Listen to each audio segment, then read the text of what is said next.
now. It's a joke. Everything's racist. Just because somebody thinks differently than you does not make them a racist, okay? And when you continually keep calling people racist, what you're actually doing is diminishing the experiences that real people that lived through eras like that actually had. Don, you know, Black people need to hold other Black people accountable. I said this the same thing. This is the Black America's version of the Me Too movement. If anything is going to change, we ourselves need to look at our own communities and look at each other and say, this thing cannot go down. Do you think that race plays a part in wealth distribution, or either a mindset that you can't Today? or cannot? Yeah. No. You don't? No, I don't. I don't. Hey, you and I, we're proof. Why would race have anything to do with it? They were fighting for us to have the right to our opinion, not the right to vote for whoever the white liberals said Black people are supposed to vote for. I was a radical in terms of the civil rights movement. I was I was not a supporter of Martin Luther King, but more a supporter of Malcolm X. The welfare state has done to Black Americans what slavery could not have done, Jim Crow and the harshest racism could not have done, namely to destroy the Black family. It starts in the home.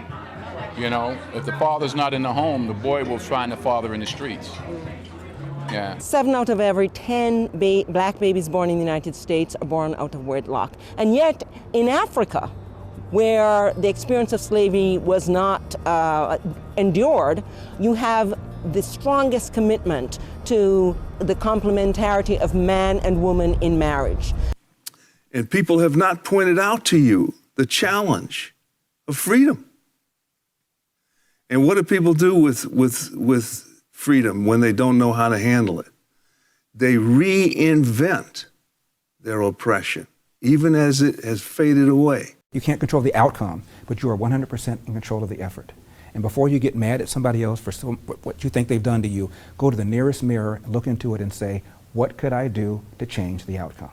And he also said, no matter how good you are, no matter how hard you work, sooner or later, bad things are going to happen. How you respond to those bad things will tell your mom and me whether or not we raised a man.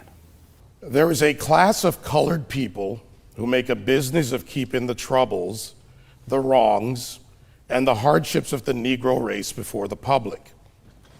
Some of these people do not want the Negro to lose his grievances because they do not want to lose their jobs.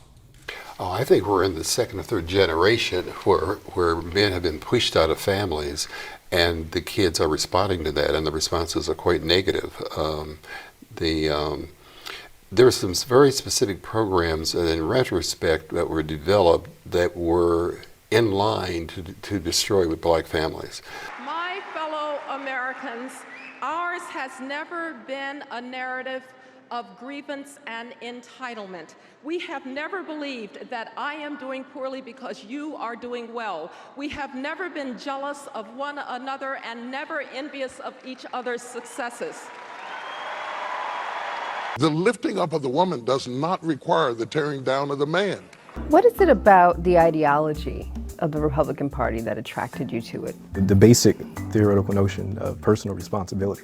If you stay the correct course, then you will reap the benefits of that. 99% of cops are really good dudes and women. 99% of the people I've met that are cops are dope. I have a lot of friends that are cops. Who is killing these Black victims? Not whites, not the police, but other Blacks. 3 of my nephews got shot in the head. My cousin, he got shot up in the chest part. So overall, there were 6 family members murdered. None of the cases have been solved yet. Blacks are convinced that the #1 issue facing the country right now is social justice, racist white cops, discrimination, systemic racism, microaggression, whatever new word they come up with, and it's a bunch of nonsense. And we know that you're not concerned about justice, because if you was concerned about justice, you would be concerned about justice and all those other black-on-black cases that exist in Black America. So we can't say that y'all really down for justice. A lot of females, they feel like with me, I feel like a man is supposed to uphold the household. They're supposed to pay all the bills, make sure we're good. So if we want to be a stay-at-home mom, we can. A lot of men out here aren't like that anymore. Like, I blame it on their moms. They weren't raised the same. Like, they weren't raised to be good men, so. And if you can put into with our kids that don't have a father because of policies, of Democratic policies, don't have a way of getting a job because of Democratic policies, don't have any hope because of Democratic messaging, and all you do is put in anti-white, anti-women, anti-American, anti-family, what's going to happen when you have these kids? The mechanism. Why does the welfare state dissolve the family structure?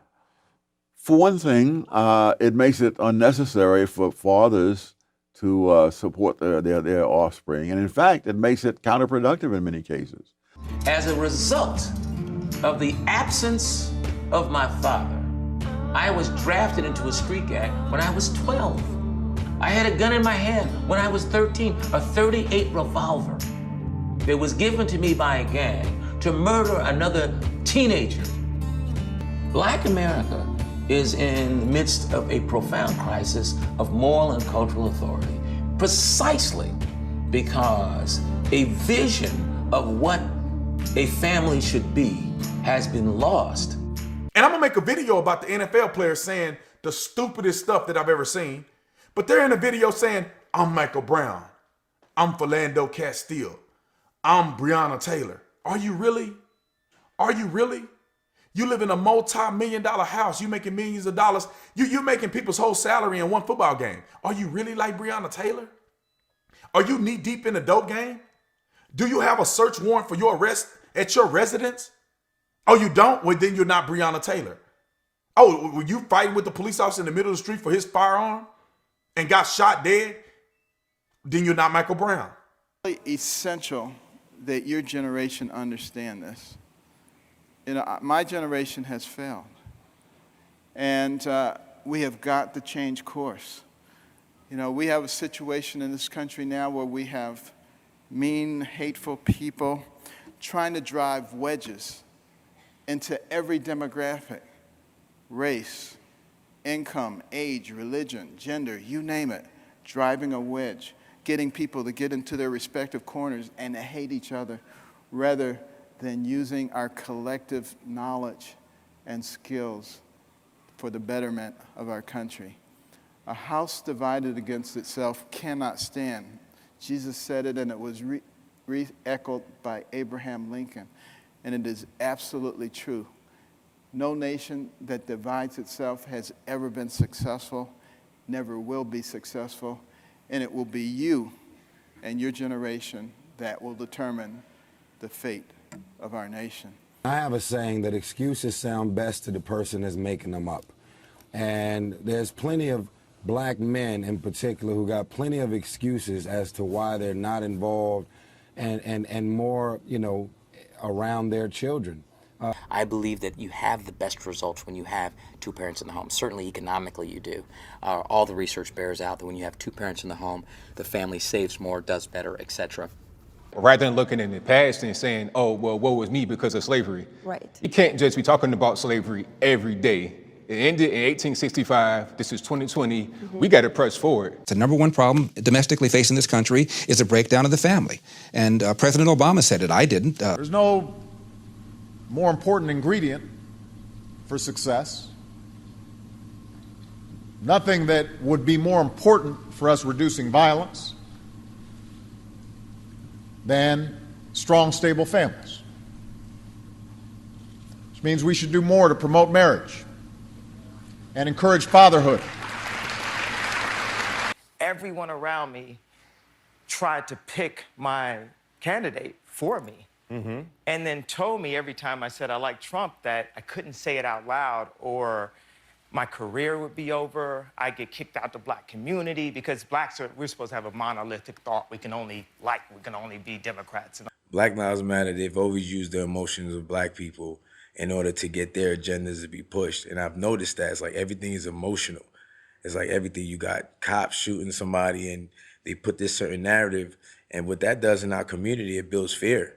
And once you're afraid of something, especially with officers who you're supposed to feel safe around, and they keep pushing that narrative, people are going to now be put in more positions to have those things happen.